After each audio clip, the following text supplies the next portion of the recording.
Shalom Bapak Ibu yang terkasih, kita bersyukur kepada Tuhan oleh anugerahnya kita boleh melewati malam istirahat yang panjang dan kita boleh bangun dengan tubuh yang sehat. Sebelum kita memulai hari ini, mari kita berdoa. Bapa, terima kasih untuk penyertaan Tuhan sepanjang malam yang kami lalui. Dan pagi hari ini kami boleh bangun dengan kekuatan yang baru dari Tuhan. Sebelum kami memulainya, kami ingin merenungkan kebenaran firman-Mu. Dan kiranya Tuhan membimbing kami, mengajar kami untuk kami mengerti. Dan firman ini boleh terus-menerus mengubah hidup kami menjadi pribadi yang memperkenan hati Tuhan. Di dalam nama Tuhan Yesus kami sudah berdoa. Amin. Pagi hari ini saya akan mengajak kita untuk membaca firman Tuhan dari 1 Tawarikh pasal 6 ayat 1 hingga ayat yang ke-30.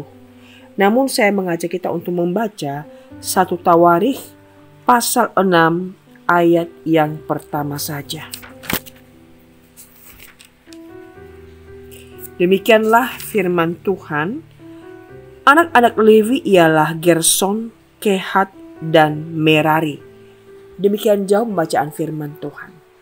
Saudara, LAI memberi judul perikop ini adalah suku Lewi. Kita tahu bahwa suku Lewi adalah suku yang dipilih oleh Tuhan secara khusus dari ke-12 suku Israel. Mereka dikhususkan untuk melayani Tuhan di Bait Allah.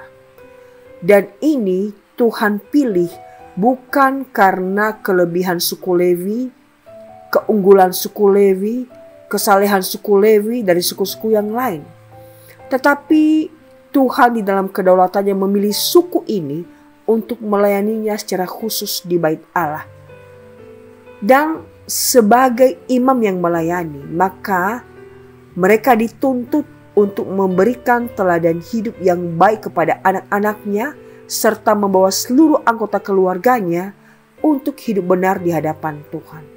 Namun tidak bisa dipungkiri di dalam kehidupan para imam ada juga ditemukan di mana anak-anak mereka itu hidup benar, hidup baik, hidup berkenan di hadapan Tuhan. Namun ada juga di mana mereka hidup berbuat jahat di hadapan Tuhan. Contohnya Imam Eli, di mana anak-anak Eli berbuat jahat di mana Tuhan. Nah, saudara,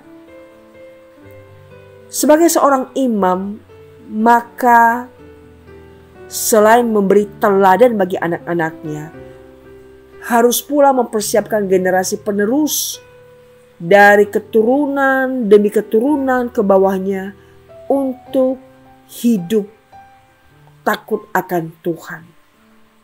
Dan ini tentunya tidak mudah, karena selain pola hidup yang diberikan oleh para imam, maka mereka juga harus mengenal Tuhan secara pribadi. Karena itu, suku Lewi ini memiliki sebuah tugas yang berat, khususnya para imam, untuk membawa keluarganya hidup takut akan Tuhan. Nah, saudara, sebuah anugerah bagi kita di zaman perjanjian baru ini, bahwa bukan hanya suku Lewi yang dikhususkan untuk melayani Tuhan, tetapi semua orang percaya sebagai tubuh Kristus, masing-masing punya peranannya sebagai anggota tubuh Kristus. Dan ini adalah sebuah anugerah dan juga sebuah hal yang sangat bernilai bagi kita, di mana Tuhan memberikan kepada kita sebuah kesempatan dan sebuah kepercayaan yang luar biasa untuk mengambil bagian di dalam pekerjaannya. Bukan karena kita layak, bukan, tapi semua karena anugerahnya.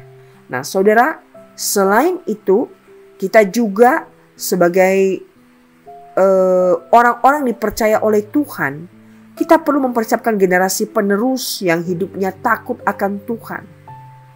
Di mana kehidupan para imam dalam perjanjian lama itu bisa menjadi contoh bagi kita, bahwa memang ada anak-anak para imam yang hidupnya juga berkenan kepada Tuhan, namun ada juga yang keturunannya berbuat jahat di hadapan Tuhan.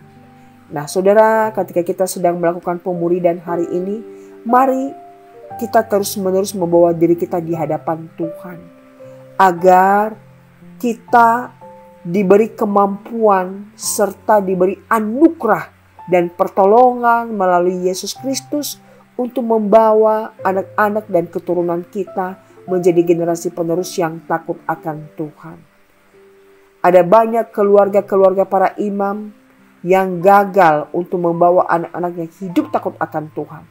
Jadi imam ataupun jabatan sebagai seorang imam itu bukan jaminan bahwa anak-anaknya hidup takut akan Tuhan.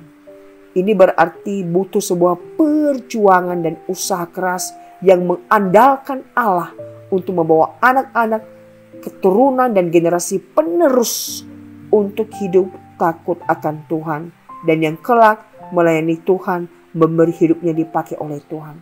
Mari kita terus melalui pemuridan yang kita lakukan hari ini, membawa diri kita dan keluarga kita untuk terus dimuridkan menjadi orang-orang yang hidupnya takut akan Allah dan yang menjadi murid yang sejati, sehingga dimanapun kita berada, sungguh kita boleh menjadi murid yang memancarkan kasih Allah dan juga yang melayani sesama untuk membawa orang-orang mengenal kasih Kristus.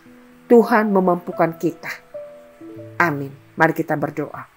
Bapa, terima kasih buat perenungan ini. Sebuah hal yang istimewa bagi kami, jikalau kami diberi anugerah dan kesempatan untuk melayani Tuhan dan mengambil bagian dalam pekerjaan Tuhan. Berikan kami hikmat bagaimana kami menjadi teladan yang baik untuk membawa anak-anak kami hidup takut akan Tuhan. Karena kami tahu bukan sebuah jaminan di mana seorang imam anak-anaknya pun bisa hidup berbuat jahat. Tolong kami Tuhan. Kami hanya mengandalkan kuasa Kristus yang memampukan kami untuk mempersiapkan anak-anak kami, keturunan kami dan generasi penerus yang takut akan Tuhan. Berkati kami sepanjang hari ini Tuhan. Dan kiranya apa yang kami lakukan sungguh Tuhan buat berhasil. Terima kasih Bapa. Demi nama Tuhan Yesus kami sudah berdoa. Amin. Tuhan memberkati saudara.